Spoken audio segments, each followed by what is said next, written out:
Now, a Marion County inmate is back in custody after spending the night on the run. Officials say Pearson Anthony was captured in Melissa, Texas, a little before 2 this afternoon. This comes after he escaped a work release center yesterday in Hamilton, Alabama. Anthony was sentenced to serve time in 2020 after being charged with assault. It is unclear right now how he was able to make it all the way to Texas. 1 week into his second term, President Donald Trump is overhauling the immigration system. In addition to mass deportations of undocumented immigrants, Trump tossed out 2 legal pathways expanded by the Biden administration with the goal of discouraging illegal border crossings. Washington correspondent Jackie DeFusco tells us what this means for those migrants. Well, President Trump argues that these parole programs were unlawful from the start. Now, under a new directive, migrants who arrived here originally with permission from the government appear to be at risk of expedited removal. I spoke to one of those families with an uncertain future. Jesus Canelon is building a future for his family with another baby on the way after fleeing an economic crisis in his home country, Venezuela. That was too difficult to find food and to find everything, actually. Canelon is among more than 500,000 people from Cuba, Haiti, Nicaragua, and Venezuela who came to the United States using humanitarian parole, according to the Department of Homeland Security. The Biden-era program allows migrants with a U.S. sponsor to fly into the country legally and obtain a work authorization for 2 years. Would you say that this parole program has changed your life? Absolutely. The program, not only my life, my family life, because right now I am working, I can help my wife, my baby, but also I can help my mom. But his initial parole runs out in a matter of months. We are worried, actually. We are really worried. Because President Donald Trump signed an executive order ending the program, making good on his campaign promise. I will stop the outrageous abuse of parole authority. In a statement, Trump's Department of Homeland Security said this action will return the humanitarian parole program to its original purpose of looking at migrants on a case-by-case basis.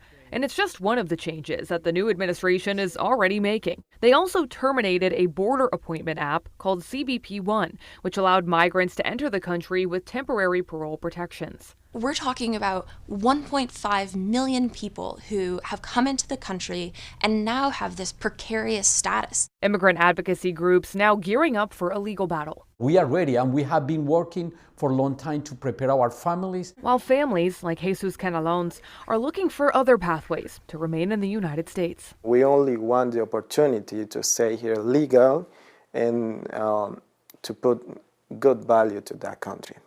Now, some of these people have applied for asylum, whereas the family that I spoke to is banking on another program called Temporary Protected Status. Now, the Biden administration extended that program for certain countries in its final days until October of 2026. But right now, that too is under review by the Trump administration. Reporting in Washington, I'm Jackie DeFusco. And as Jackie just said, immigration advocacy groups are gearing up for a legal battle. Well, that is happening as Chicago immigrant advocacy groups yesterday filed a lawsuit against the Trump administration and Immigration and Customs Enforcement. The lawsuits claims planned deportation raids in the city are retaliatory, targeting Chicago because of its sanctuary status. They also claim it breaks the First Amendment right to free speech and the Fourth Amendment against unreasonable search and seizure. Meantime, back here at home, Alabama lawmakers are working to prevent foreign organizations from owning American farmland. This as Southern ranchers say it is getting more and more difficult to make ends meet. The Department of Agriculture reports that China owns around 300,000 acres of U.S. farmland. As we approach the legislative session, Representative Dale Strong is reintroducing a bill that would change that. Alabama cattle farmer Shane Southern says foreign investors drive up the cost of land, pricing local farmers out. If they don't have the land to put all their crops on, then they're not going to make any money. On the flip side of that, on the cattle side, if they're not making corn, beans, cottons, whatever on theirs, then I'm going to struggle coming up with a feed to feed my cattle. State lawmakers are also citing national security concerns as a reason for the bill. Similar legislation failed to pass in the Senate last year. Local organizations are doing their part to raise awareness this National Human Trafficking Prevention Month. 5 interstates run through our state, which makes for trafficking hubs between Atlanta, Birmingham, Montgomery, and other major U.S. cities. Each year, Delta Sigma Theta Sorority Incorporated holds a forum to teach people about the signs to look for and how to get help. The Montgomery Chief of Police says this also helps law enforcement crack down on these crimes. Are they getting new phones or money that, they have no explanation of where that money came from? Or here's another thing, strange new tattoos, things like that. Other warning signs include spending time with much older people or changes in behavior. Authorities also encourage parents to keep an eye on their children's online activity. Happening tomorrow, officials with a Blount County company will get to have their day in court. The owners of B&B Tire hope to operate an additional tire landfill in a neighboring city. The company applied for a permit to build in Cleveland last year, but it was denied. Right now, they have one location off Highway 9 in Hayden. Tomorrow's hearing will look at their request to have that denial reversed. It's set for 10:30 inside the Blount County Courthouse. Well, I am sure you have seen the ads all over social media. It's nearly time to get your taxes in order. It is that time of year. The IRS will start accepting 2024 federal tax returns tomorrow. The deadline to file is April 15th. The agency's direct file program will also be open in 25 states. If you're eligible, it allows you to file your taxes directly with the IRS for free. Well, tomorrow marks International Holocaust Remembrance Day. Some of the few remaining survivors of Auschwitz will gather at the site of the Nazi concentration camp as the world marks the 80th anniversary of its liberation in the final months of World War II. NBC's Jay Gray has more from Auschwitz.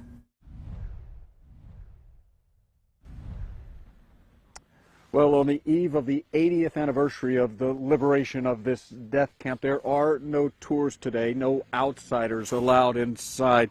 This sacred ground instead reserved today for those who escaped, the survivors, getting some private time inside, many with their families. Tomorrow, crowds will again gather here, including dignitaries, leaders from around the world, to listen as those survivors share memories of their horrific time here.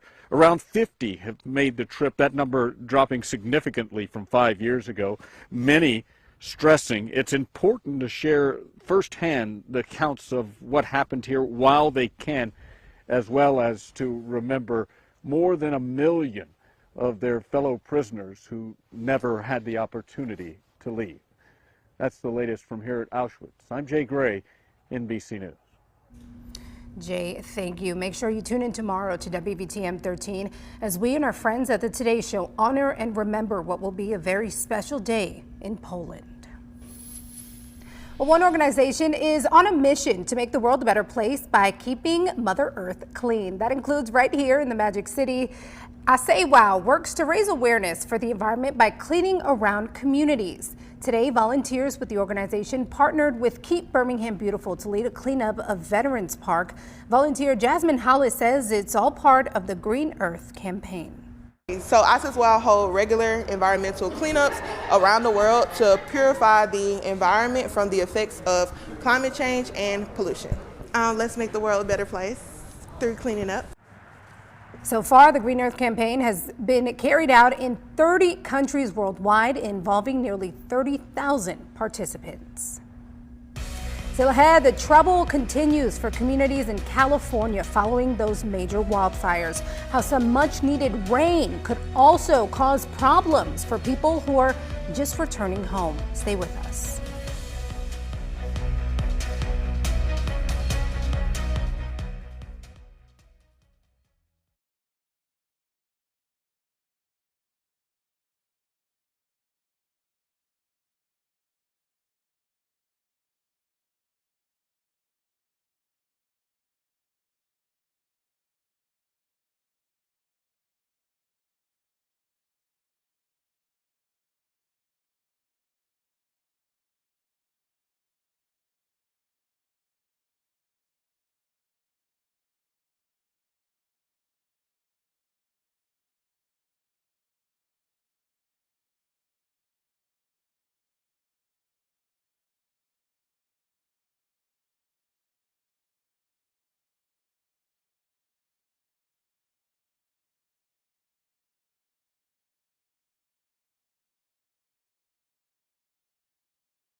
Welcome back in. You can see it here. Parts of Los Angeles County are still smoldering from wildfires, and new fires continue to flare up last week. Much needed rain is now coming to the region, but with so much vegetation destroyed, officials now are concerned about flooding and possible mudslides. Jen Sullivan has details on how officials are bracing for the new weather threat.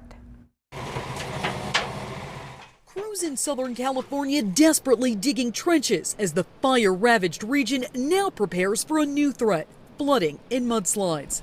The fire basically causes it to be a lot more susceptible to erosion. This group of National Guardsmen were called to help fight the fires. Now their team and LA County Public Works are creating giant ditches to hold water as Los Angeles County braces for thunderstorms and heavy rain. Much of Southern California is under a flood watch through Monday afternoon. The National Weather Service tweeting the threat is high enough to prepare for the worst case scenario. And while the rain is much needed for these areas scarred by wildfires, the ground is so dry that even a little bit of water can cause a lot of flooding. There's nothing left holding the soil in place. So even one drop of rain will come down 7 times faster than it typically would have prior to this fire. Over a 16-day period this month, firefighters say they've battled 10 different fires. The most destructive, the Palisades and Eaton fires, which combined torched more than 40,000 acres.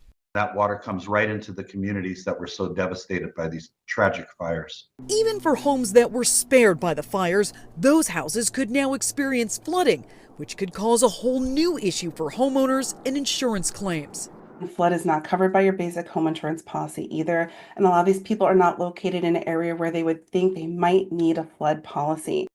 I'm Jen Sullivan reporting. Jen, thank you. In addition to rain, parts of Southern California are expecting snow, with some areas getting up to 14 inches.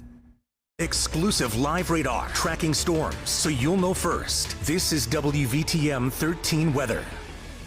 Well, after a cloudy day, the rain has finally started to enter Alabama. We're taking a live look now in Tuscaloosa, where we see plenty of raindrops here on the towers, apartments, sky camera. Temperatures are sitting at 48 degrees right now, so a bit chilly in the air, but around normal for this time of year. We're looking at WVTM 13 live Doppler, and we are tracking some showers, rain engulf much of Tuscaloosa County as we speak, from Tuscaloosa down towards I-20, Tuscaloosa Airport, Northport, Indian Hills, as far north as Flatwoods Church, Huntington Place, Lake Lurleen along Highway 171, Highway 43, and Highway 69. But Tuscaloosa and Tuscaloosa County aren't the only ones seeing rain right now. Much of West Alabama is seeing just that, extending as far east as parts of Blount County, St. Clair County, down towards Talladega County, soon to engulf all of Chilton County, and just continue to pushing eastward farther south. If you're driving along I-20 or even I-65, make sure you take it nice and slow on the roadways, where you're going to expect all of this rain to continue to push eastward overnight into early tomorrow morning. Here's a look at the futurecast. This is 10 p.m. tonight, and we're still seeing a good swath of rain over much of Alabama. And now we're looking at 7 a.m. Monday. We're not expecting any thunderstorms, but we could see the occasional downpour, especially the farther south you are. As of 7 a.m., it looks like some of our north and western county, extending from Marion, Winston, Cullman County, Lamar, Fayette, Jasper counties, you guys could be dry at this point. And then by 10 a.m., I think most of central Alabama will be dry. Then cooler, drier air is going to come in from the north. Highs tomorrow will be in the 50s across the board, from 48 in Cullman to 48 in Aniana to 56 in Sylacauga to 54 in Alexander City. But that cooler, drier air from the northwest really starts to cool us down overnight. And this is Tuesday morning, 6 a.m. Temperatures near freezing. I think most spots will stay above freezing, but we could get as low as 30 in Gaston, 30 in Anniston, 32 in Alexander City, 31 in Calera, and 31 degrees in Tuscaloosa. That will actually be the coolest of the work week. And then Tuesday afternoon, we will see plenty of sunshine, a few clouds out there, but the warm, moist air comes back into play Wednesday and Thursday. We're talking about overcast skies. Can't rule out a few isolated showers, but not talking about a washout. And then we have a higher rain chance as we make our way into Friday and potentially even Saturday morning too, when everything is all set and done. We're not talking about any type of severe weather, but we could see some rainfall totals extending from an inch in East Alabama all the way up to over 2 inches in parts of Southwest Alabama. Here's a look at your 7-day forecast one more time. As you can see, rain chances is next weekend, but by Sunday, we should be mostly clear with lots of sunshine, highs above average in the mid-60s. Julian? Next in sports, Nate Oates has shown this season he'll switch lineups around. Last night, he sat Mark Sears for the second half. We'll hear from him on that decision. Plus, welcome back, Janai Broome. Bruce Pearl shares his thoughts on his Stars return after the break.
Now, WVTM 13 Sports. It's still live, and Auburn is going to win it. Auburn finds a way. What a win in the jungle. What's going on, friends? I'm Julian Mitchell. The Auburn Tigers still unbeaten in the SEC, taking down the Vols in the final seconds at home.